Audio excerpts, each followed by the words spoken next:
It is 3:05. So, hello everyone. Sarah Vitale with Tampa Bay Regional Planning Council.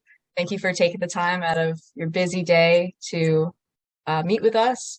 We have a few overview slides and reminders about the project, and then I'm going to kick it over to Andy Sternad from Wagner and Ball to walk us through some of the finer details about the charrette. We're going to leave some time at the end for questions. We want you guys to leave this meeting excited about all the work we're going to do together in the charrette, and that's just starting next week. So a reminder, TVRPC, in partnership with the City of Tampa, received funding to implement the Resilient Ready Tampa Bay project from FDEP's Resilient Florida Grants Program. So we're working with 3 local governments, Tampa, St. Pete Beach, and Oldsmar, to integrate nature-based infrastructure and resilient design strategies into their planning processes. And we're doing this in the form of 3 design charrettes, all tying into the themes of flooding in either a coastal, a waterfront, or an inland flooding scenario. Next slide, please. And to do this work, we're partnering with several groups: the Wagner and Ball team from New Orleans, the architecture and design firm that specializes in these types of flood-focused charrettes, and then a few groups based here in Tampa Bay with Applied Sciences, an engineering firm, Environmental Science Associates, the environmental planning firm, and then the Urban Land Institute chapter of Tampa Bay is assisting us in coordinating the symposium that'll happen later this spring, where we'll share all the findings from this process. And then thanks to generous support from the Consulate General of the Netherlands, we are working with several subject matter experts from Deltaris, Arcadis, Robert de Koning, a landscape architect. They'll all be joining us in various parts of the charrettes and discussions that will follow. So we are thrilled to have them with us in this process. So to recap what's happened so far, we started with the study area selection process in January. Then we spent some time collecting data, creating maps, preparing for our charrettes. And next week, we start meeting and designing together in these interactive charrettes. Then once that process is done, we will write up what we've done, compile all of these resources and conceptual plans that will come about from the charrette process.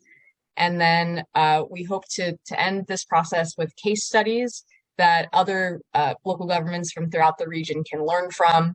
And in June, we'll host the symposium, which will be on June 23rd at the Tampa River Center. So save that date. That's where we'll have an afternoon session to share our lessons learned regionally. So that will be coordinated by TVRPC and the Urban Land Institute. And then one quick note, if you haven't registered for the charrettes yet, please do so by using the link tvrpc.org/register. I'll throw it in the chat.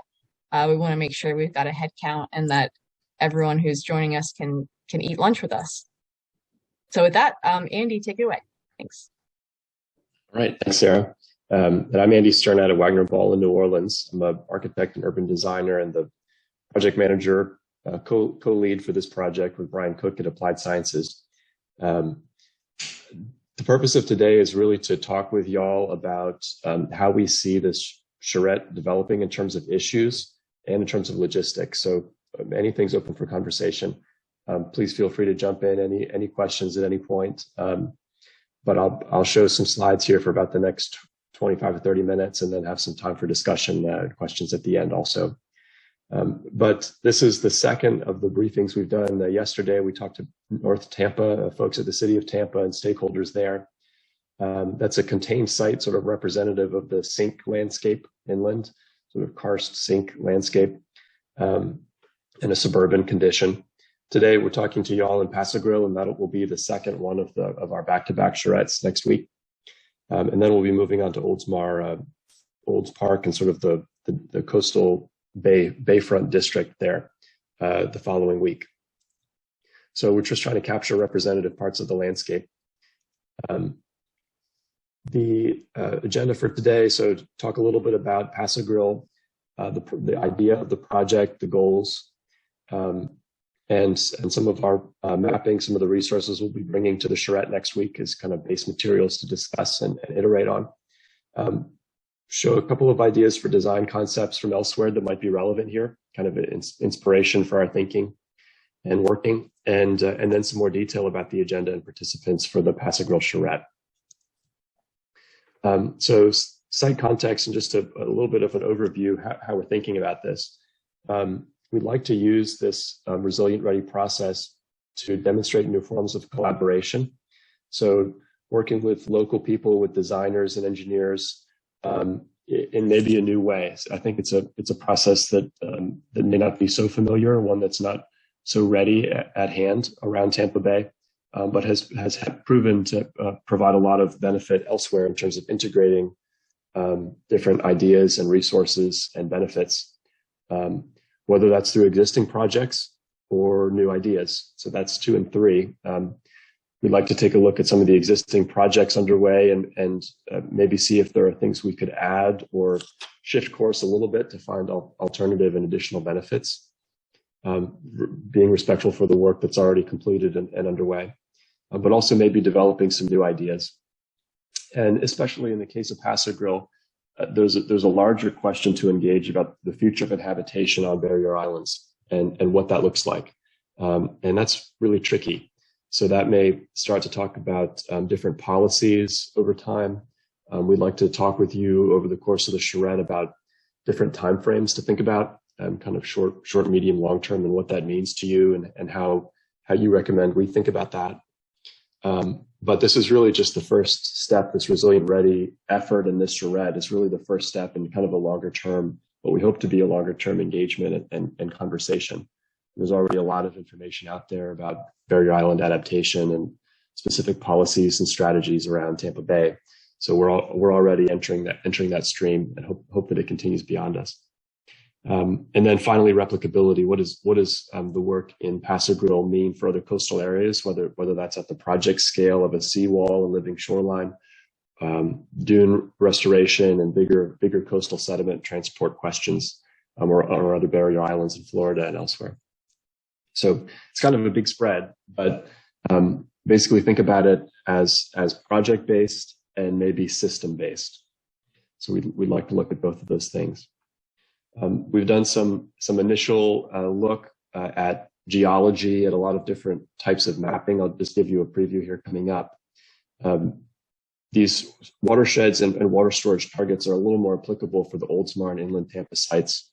However, we know that stormwater is one of the factors in Paso Grill, and you've done a lot to try to mitigate and address that issue in terms of baffle boxes and check valves and pump stations, a lot of roads work. So we'd like to maybe build on that conversation and see what's coming next. But taking kind of that ground up geology, landscape-based approach as a starting point. So just some elevation context too, kind of seeing where we all situate. I think y'all are well familiar with this context. But the Paso Grill site is the lowest of our 3. So I think it will be, and it's most subject to storm surge. I think the water-based risks are a little bit more multifaceted here than elsewhere.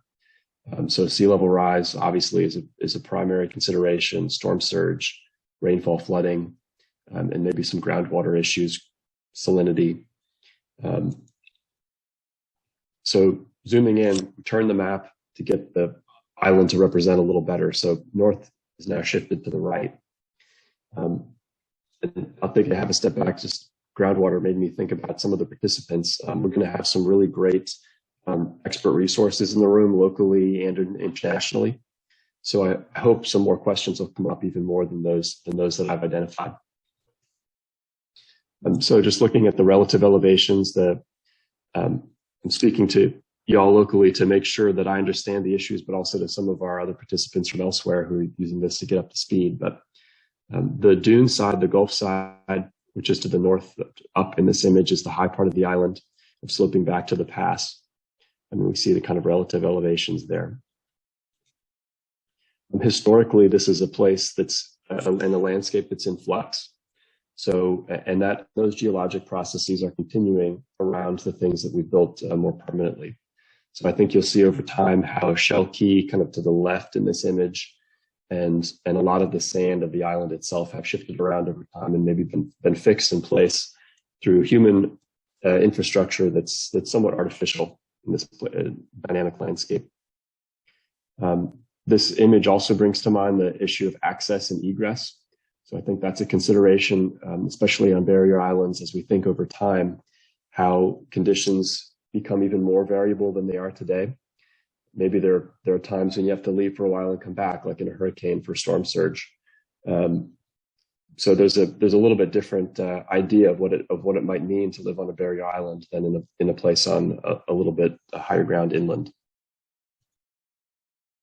So we see as the inhabited landscape has become more fixed over time, the natural landscape has continued to shift around it. It's just a little bit of thinking over time over the 20th century.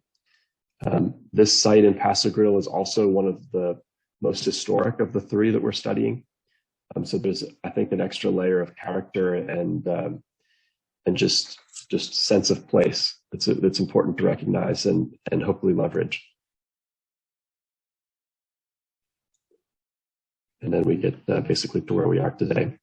I think another thing to notice, another thing to point out, and something we experienced on the first site visit we did with y'all earlier this year, was that the character of Paso Grill and St. Pete Beach really changes at about 22nd or 21st. Kind of south of there, you have the dune restoration projects and Gulf Way, the kind of public right-of-way on the beach, which is unique. And then on the backside, the seawall, kind of historic World War II area seawall in this zone, kind of 12th Street or so down to the Dog Beach. So there's a unique stretch here. It's a very constrained geography. There's not a lot of space to work. You're right up there on water on all sides, but it's unique in that we have public right-of-way on both the Gulf side and the Bay side or the Pass side. With cross streets and alleyways in between. I'll zoom in there in just a second.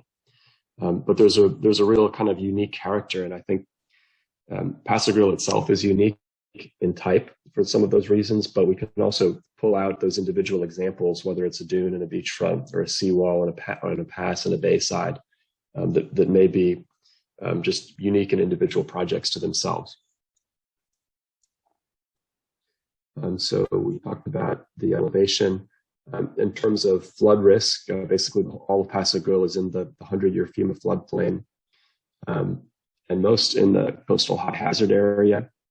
And you see here BFE represented, kind of the numbers here working around. That's base flood elevation, or the minimum kind of height for new construction. So of course the risk is a bit more pronounced on the Gulf side. However, I'll get to some pictures later as we've seen the residential market adapting itself over time. I'll also point out it's not represented here in the drawing, but we don't have the detailed subsurface information in terms of the stormwater drainage network, but in principle, everything's really draining back to the seawall, following these kind of through streets. And that's where most of the baffle boxes, check valves are located. I think, like you mentioned, there were 30 of those or so that had recently been installed or added along the seawall over the last few years. And then some thinking about sea level rise scenarios over time. So this is something we'd like to tease out through drawing in elevation and section drawings in particular. But the first impact, or first place to observe the impact, is on the seawall side, on the pass side.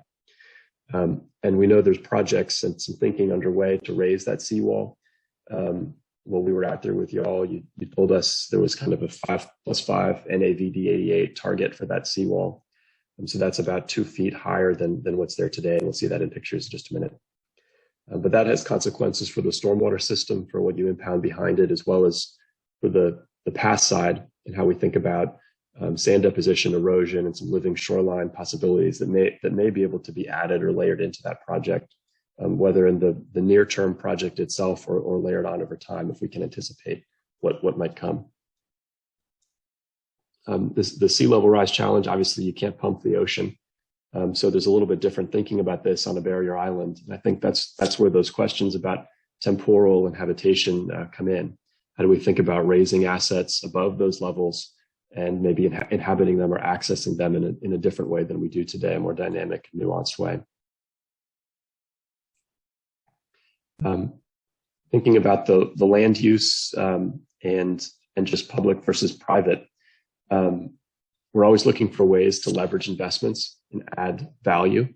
So I think the public rights of way that I was mentioning on the Gulf side, top of the image, and the pass side on the bottom are both opportunities to think about additional programming and layering in some additional value and use. Some examples of that are already there that maybe we could build on are places like Mary Pier, the ferry access point. Not to completely disrupt the residential character and the feeling of the reason people like to be there. But maybe there are some ways that we can think about other uses, other commercial, other residential types, other things that might happen there that could help us position projects in Paso Grill for more funding or for leverages and value. I think this question of value is one that comes up everywhere on the coast, not only here, but how we think about value over time, the value of the real estate and the assets that are there versus the value of investments that we make to continue inhabiting places along the coast. Just zooming in a little more to give you a sense. When we were out there walking around with you a few months ago, there was a sense of relief. You know, it was a beautiful day. It's a lovely place to be. And I think part of that is due to the scale. There's a really nice sense of scale in the streets and alleyways. And we talked to you all a little bit about the structure of those alleyways between blocks and the maintenance needs there. But there's not a lot of room to work on land necessarily, especially on that pass side. So I think one of the things we'll think about as we get into the design concept slides in a minute are ways to turn that edge from flip our mind from thinking about the edge as a single line into a zone, kind of a gradient of a living edge, and with different types of water, different types of use and access. And so just a little finer look at the elevation. One of the things that we'd like to maybe get from you before we come next week, if there's any additional documentation from the recent projects along Paso Grill Way or some of the drainage work, anything you're able to share about those kind of on this low side, the streets work all the way up the island, even to Don Cesar, I think would be a useful precedent. There just seem to be a lot of things recently completed, a lot of fresh looking streets work when we were out there. Just something else, we're starting to prepare for next week, some prototypical cross sections. This is just really a basis for sketching as we can zoom in and get into a little bit more detail through drawing once we're there.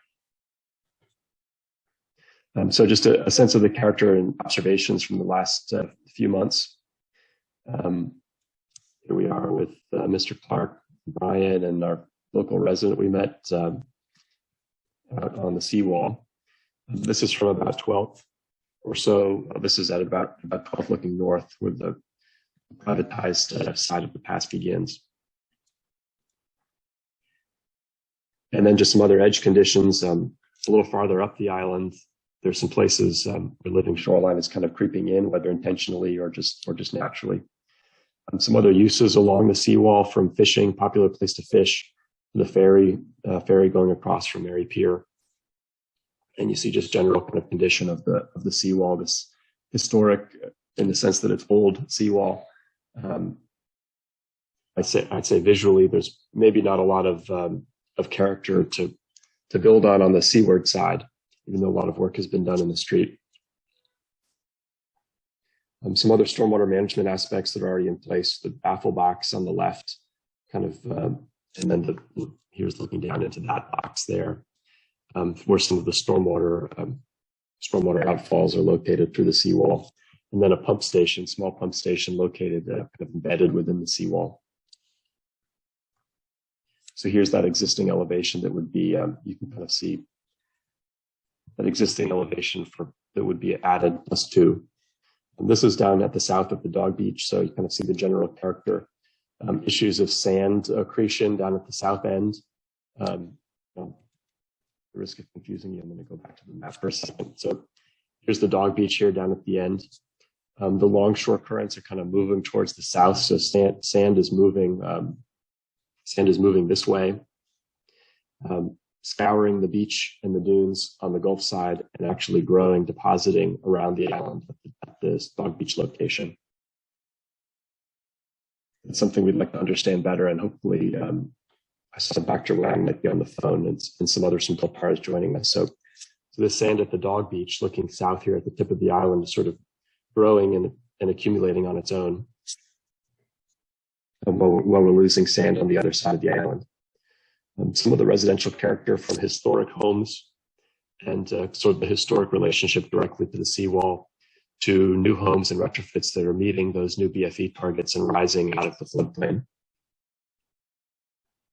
Some of the streets character on the left, the alleyways, kind of sense of local transportation, give you just a picture of the scale. And then these cross streets, the water is never far away. You're kind of always connected and present. This is a 10th Street looking across towards the pass. And then Gulf Way on the Gulf side.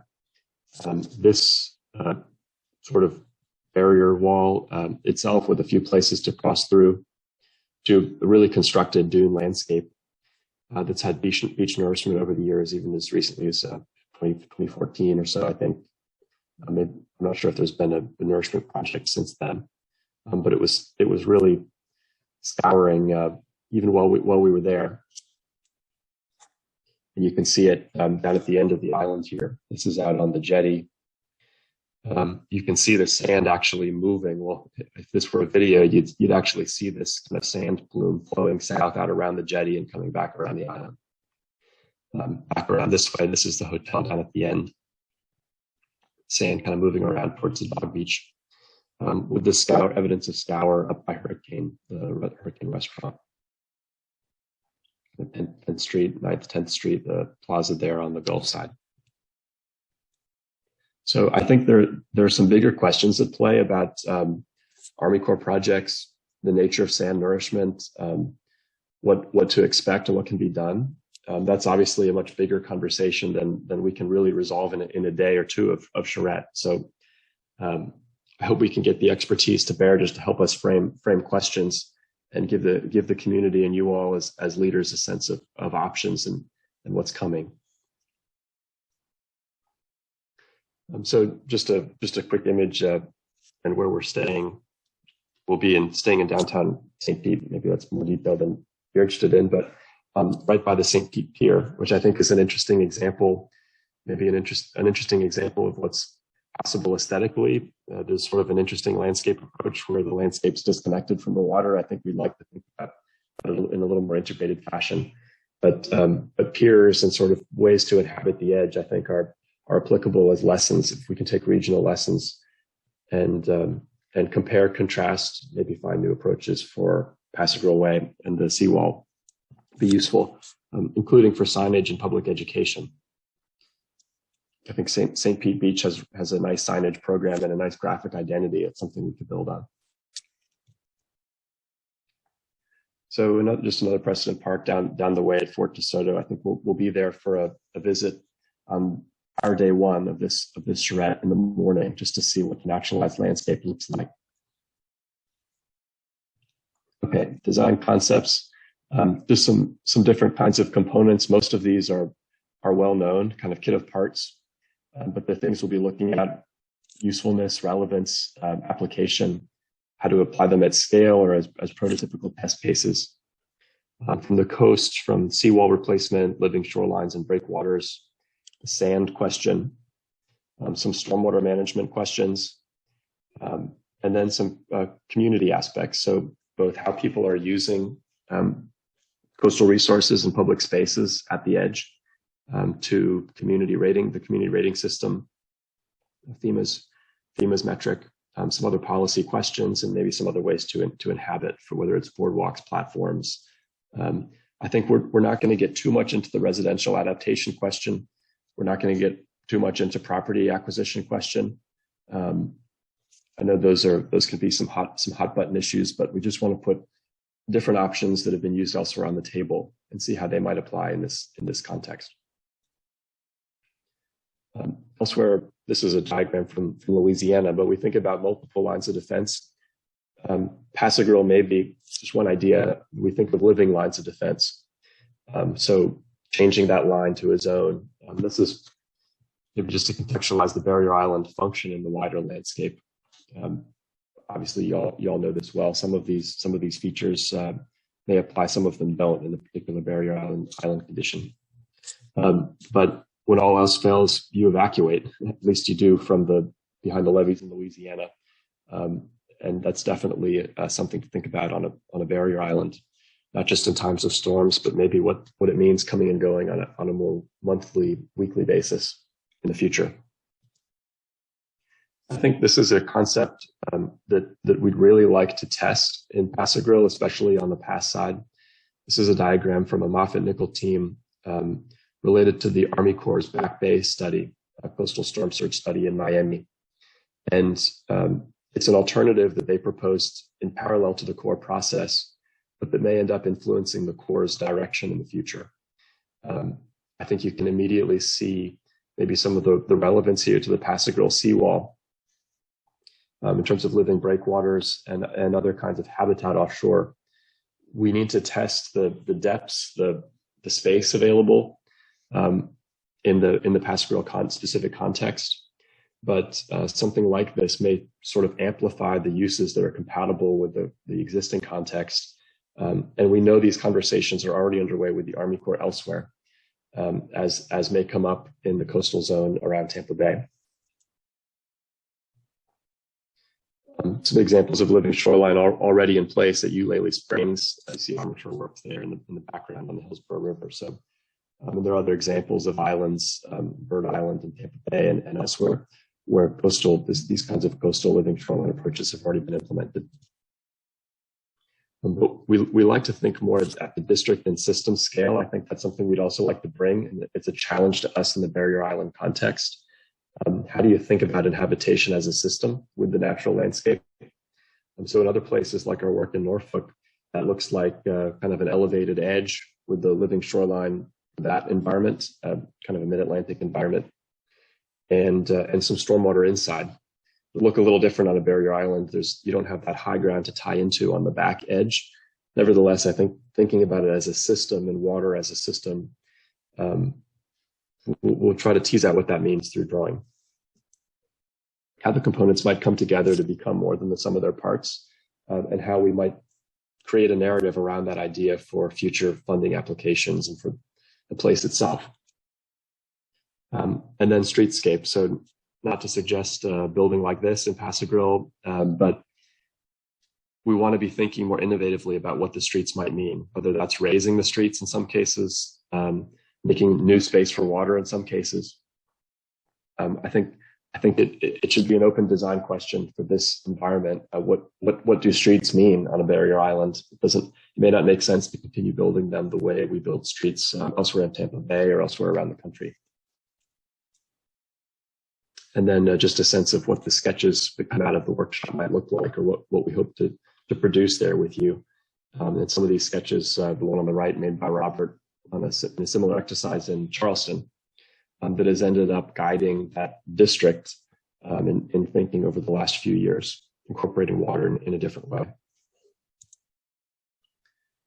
Okay, so last few slides, a little more detail about the agenda and participants. So this will be Thursday next week. Our team will be doing a series of field visits, and I would welcome anyone to join up, link up with us if you're interested, if you like, especially once we get into St. Pete Beach itself. But on Thursday, we'll be starting the morning in Fort DeSoto, just looking at that natural landscape condition. We'll make it back to Pass-A-Grille for lunch, and then we'll have a walking tour in the afternoon, starting at Mary Pier. So again, we'd love to meet you. Any residents that you feel would be useful to talk to, that you'd like to get involved, please send them an invitation. Sarah and Alana at TBRPC will be sending out a little more detail about the walking tour with contact numbers. At least for me, I would welcome a phone call if you'd like to meet. You don't know where we are. But I think we're basically going to do a U, starting at Mary Pier, walking down to the end of the island, and then back up. And then at the end of the day, I think we'll stop by with the Charrette location at Warren Webster if it's open. If not, no big deal. And then on our way back to downtown St. Pete, I think whether it's Gulfport or another stop along the way, just looking for some more regional context, we might go up to Treasure Island too. Okay, so that's just a sense of what field visits look like, lots of maps and pointing at things and sketching and just conversation. I think I appreciate the time, Mike, with us a few months ago. It was just really informative. And I hope we can see you again on Thursday, at least for a minute, to get your perspective, as well as Brett and others at the city. So on day 2 and 3, so day 2 will be Friday the 22nd next week. We'll be at Warren Webster. It's great to be working so close to the actual site and just be able to go walk outside and look at it. So I think that's a huge benefit. The first day will be, we'll have a little framing and context at the beginning. So me, Sarah, Brian, just talking a little bit about what's happened here over time and the current risks, vulnerabilities. And then we're just going to try to get right into design sessions. So split up in working groups before lunch and then continuing after lunch. This is sort of a working idea of what those working groups might look like. Some thought about the bigger coastal system and the Passagrille's place in it. Looking at the edge conditions on both sides of the island at the specific project scale. So how we might dovetail onto projects and thinking that are underway, whether that's renourishment or the seawall. And then streets and structures, kind of the connective pieces in between. That's that district approach or the neighborhood network approach. How we tie together what's happening in the place, questions about access, things there. We would generally welcome public to stop by. However, I think this day will really be targeted towards leadership. And if there are any community leaders that you know would like to attend, I think that's kind of the target here. And just what that might look like. So from working lots of maps and trace paper and discussions, conversations, a map gallery on the wall, people coming and going, looking at things, providing feedback, pinning up the work to talk about, having breakout groups. Then when we get to the day 3, which will be Monday, we're not going to work over the weekend. We'll be in town still. If there's anything that you'd like to follow up or anything we need to see, we can talk further about that. But on Monday, the day 3, the first part of the day will be kind of another design session, shuffling up the groups, integrating ideas, and drawing the whole time. In the afternoon, we like this open house idea. So basically leaving the work out on tables, we'll be there, putting things up on walls. We'll continue working and drawing and refining things. But if there's any other members of the public or members of the wider public who would like to circulate through and have a conversation and see what's going on, I think this would be a great time to do it. There'd be some products there to talk about, and some pictures. So would welcome that if you'd like to share that invitation too with folks in the community. Just a little bit what an open house idea looks like. This is an example from Charleston. And Rami, that's Rami in our office who you'll meet. Okay, last 2 slides here. These are participants invited. This is a working live list. So still some confirmations to be made, but just to give you a sense of the people who we think will be coming in and out or be participating at different points. Including from Pinellas County, Hank told us he'll stop by. Maybe Stacy from Treasure Island, and some other participants, especially local kind of community leads, looking for maybe somebody from Mary Pier who could plug in, and someone from Cardno and the existing engineering team.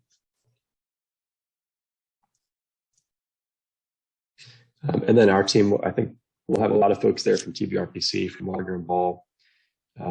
Brian from Applied, Tom Reese, kind of a living shoreline expert from ESA, and then our Dutch contingent, and we may even have one or 2 more.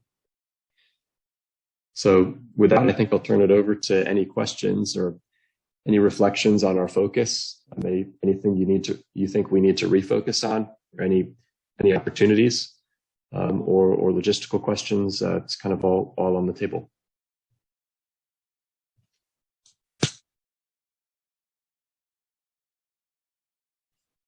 Maybe questions in the chat. Let's see. I see a question direct to me. Can you define baffle box? don't know if we want to, maybe we could turn that over to someone locally too, but I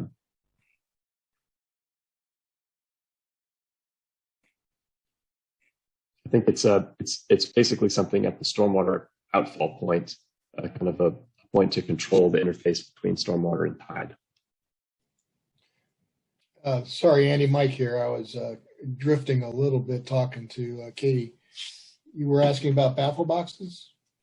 Yeah, just a question about what exactly that is. It's really a stormwater quality control device. So we intercept the outfall pipe of the stormwater system, and we funnel the water through a series of 3 baffle chambers inside of a box. And the first chamber will skim off floatables on the top, and will slow the water down, so sediments will be trapped in the first baffle, and the water calms and flows into the second baffle where additional sediments are trapped. Same with the third chamber where it flows out into the bay. And so at each of our street ends where we have stormwater inlets that you can see here in the picture on the right, we do have a baffle box in the outfall pipe, and in front of the baffle box there is a tide check valve. And so at high tide, that tide check valve will close, preventing back flooding through the baffle box back up onto the street. And we have those on every single outfall for this project. Is that great? Yeah. Yep. Robert, do you want to ask your question? Yes, that's okay, Andy. Thank you. I just wondered, because the sea is so close, the street level is so low. So how many years does it take that, with the expected sea level rise, the level of the sea will be at the same level of the streets? How many years from now will the sea level rise be level with the level of the street? What a great question. I use the National Oceanographic Administration website, Sea Level Rise Tracker, and I use the 3 main agencies' predictions on sea level rise. That would be NOAA, the Corps of Engineers, and I forget who the third one is, USF maybe. We're not in bad shape up to the year 2050. After 2050 to the year 2100, the year 2100 is kind of a real mark on the wall for us little barrier islands. Sea level rise, what point on the curve do you really want to pin your career to? But the thing that has always struck me is that sea level rise by every single agency is reported as increasing exponentially through time. Now, that sounds a lot more drastic than it really is. When we talk about increasing exponentially for sea level rise, we're talking about fractions of millimeters here. But, push that over a couple of decades, 2030s, the 2040s, the 2050s.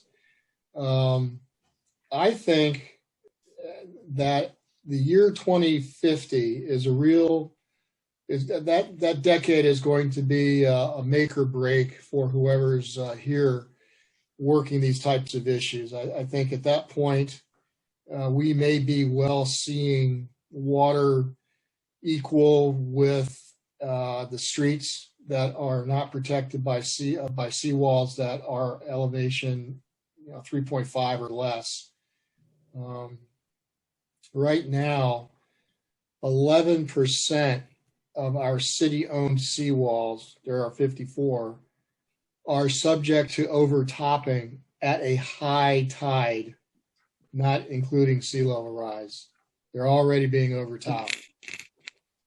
including some north of Paso Grill in this photograph. North of Paso Grill at 12th Avenue. In this photograph, we have a couple of seawalls that are at 2.73 feet, and they are overtopped, and they do flood Paso Grill Way during a high king tide without any tropical storm influence. Add some tropical storm influence with a surge of 1.5 to 2 feet, and we are flooded on Paso Grill Way to the point where it can be cut off to vehicle traffic. This section of the island is as about dire as any place that I can pick as far as the potential harmful effects of sea level rise and the city's ability to provide emergency services, evacuation, and things of that nature to residents behind a seawall that's not tall enough. I kind of danced around that, Robert. I apologize, but we are threatened by high tide waters right now. Yeah, but is it a strange thought that, let's say 2050, you said, then that's a real mark in the history, that in that coming 30 years, every owner of a house on this island should really thinking of rebuilding his house after 30 years. So that something has to change, or could a new seawall be enough to give enough safety to that place after 2050 with the same houses on the ground level? Another fantastic question that gets right into politics and private property rights and money.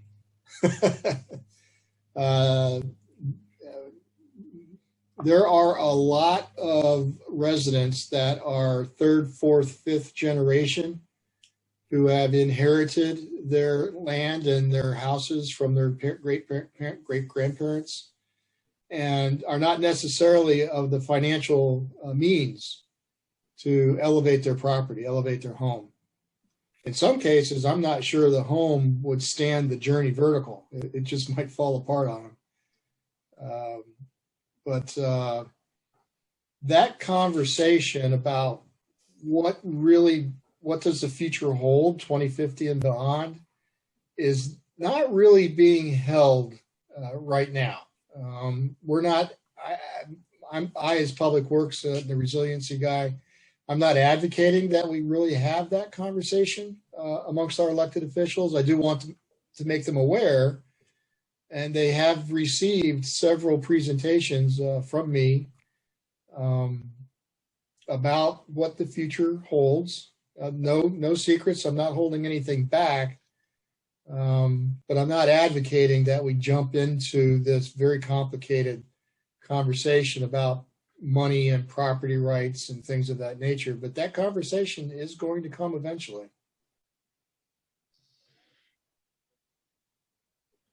I think that's one of the core challenges of this site as a project.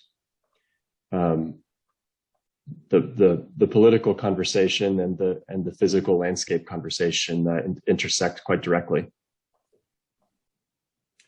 Yes, they do. Yeah, we heard.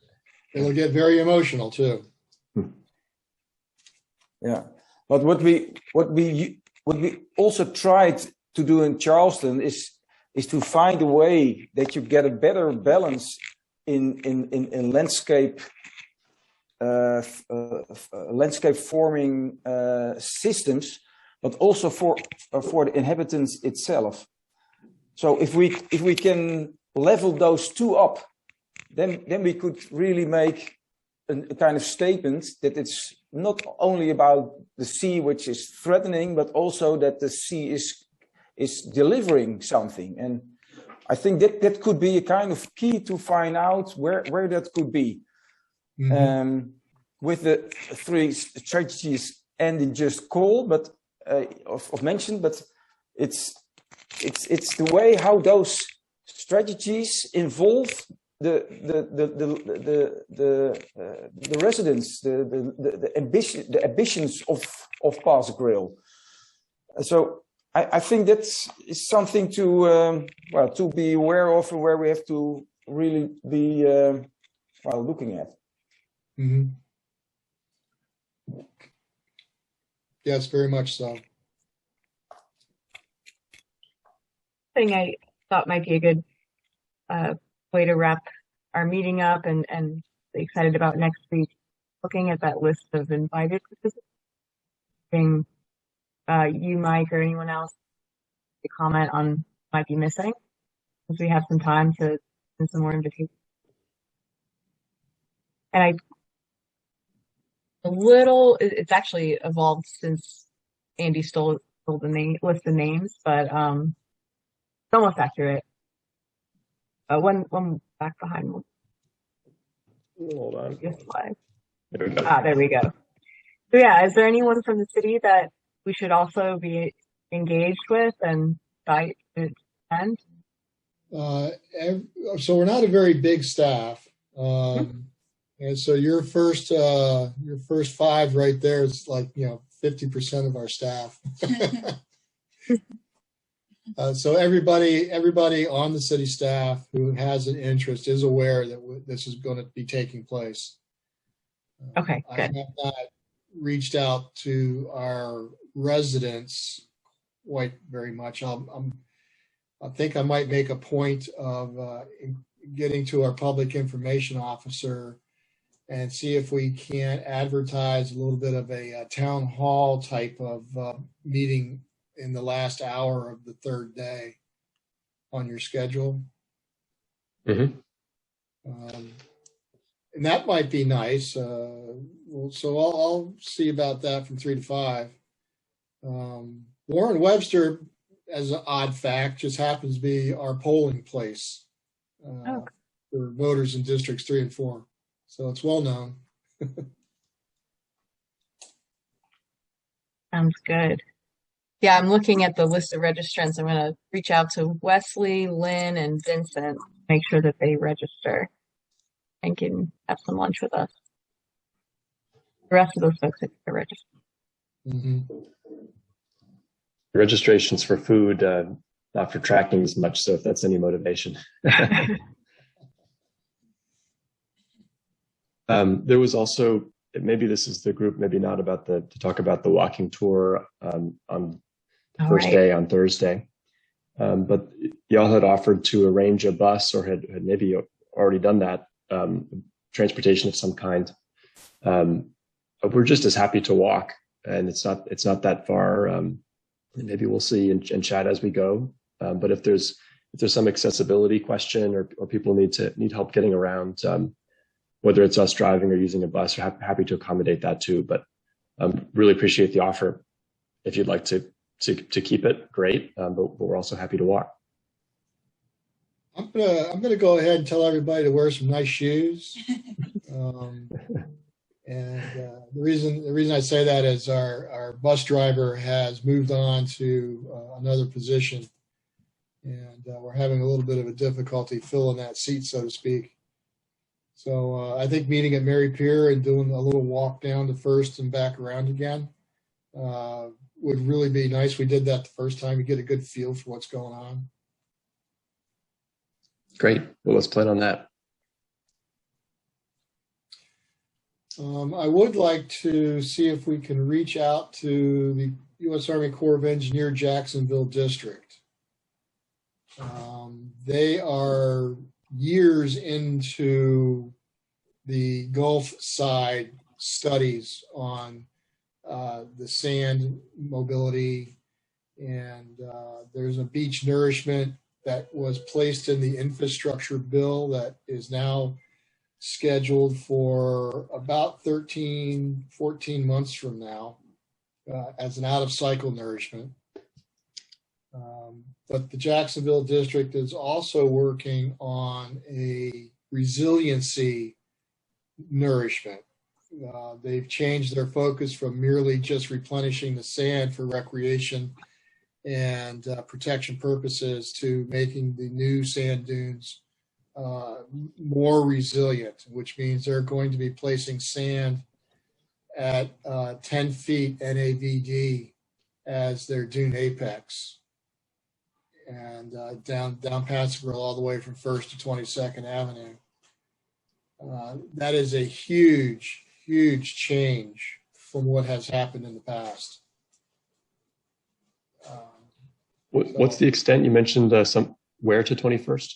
1st to 22nd. First, okay. The Corps calls the whole thing Long Key, which is its official name, but we call it Passive Row. Do you have a contact with the Army Corps that we should reach out to? I do.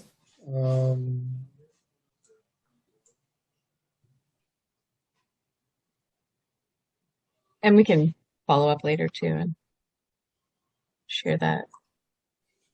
I know also that Hank and John Bishop at Pinellas County have been in touch with the Corps about some renourishment projects. And I don't know if this is one of them, but they might have some resource too. Yeah, John Bishop is definitely engaged, as well as Hank. They're both they're on all of these, as well as Stacy, because Treasure Island's actually part of Long Key also. Brenda Calvente and Aubrey Hirschhorn. Something. Great. I think that's a great suggestion. Pretty sure Aubrey is based out of like Jacksonville, but it doesn't hurt to send it to her. I'm not sure if she's in the regional office or at headquarters. Sure. If they would like, we could try to have them zoom in on a screen and maybe just give us all a 15-minute rundown on what their plans are. Sure. Yeah, we could work it in whenever they're available. Basically, I think that'd be really interesting. I think it would be very beneficial for you all to hear what they've already got going on the Gulf side. I mean, they have been working extensively for years on this, and I wouldn't want anybody to be ignorant of that information and try to reinvent the wheel or go in directions that are counter to where the Corps has already been approved. I mean, this thing, their project, the chief's report was approved and it's being forwarded to the Assistant Secretary of the Army for Civil Works for funding incorporation into the FY23 budget.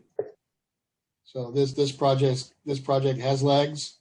It's got a preliminary design concept, and it's got a timeline. Great. In other words, yeah. This puppy is already coming, and the Corps knows its Corps in charge. That's great. Let's build on it. Yep. So, and of course, I'm an old Corps of Engineer guy, retired Lieutenant Colonel, so former district commander. Mm-hmm.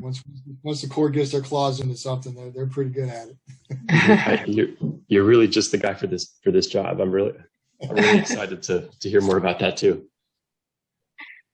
Awesome. Well, Mike, I'll reach out after this, and we can kind of coordinate on how to ask them to be probably part of day one, right? Kick it off, learning about that. Go ahead and let's see here. What are we doing? Maybe I can just do an introductory email and I'll introduce you guys. That'd be fantastic. Great. Thank you. Maybe with 1 minute left, Mike and other folks at the city, if there's any other background data or project information on other things going on that you think might be helpful for us for context, if there's anything that you're able to share about kind of the state of the Pass-A-Grille Way seawall project, beyond what we may already know, or I know there was a small project at 17th Street, a seawall replacement happening. And if there's any other data associated with those projects, like some bathymetry or a drawing of portions of a street or something like that, that you're comfortable sharing, would love to get a sense of those as well. Hey Andy, it's Brett Warner. I have the as-built from the Pascal Way roadway reconstruction, and it's got lots of elevations and stormwater infrastructure data in those as-built plan sets that I can share with you as well. Fantastic. Thanks. Trying to think if there's anything else. The state is going to be doing a seagrass survey along the Pascal Seawall. They were supposed to start this week, but they've had to reschedule that for internal issues of their own. So we don't have any of that yet. Someday we will, but not yet. Okay, great.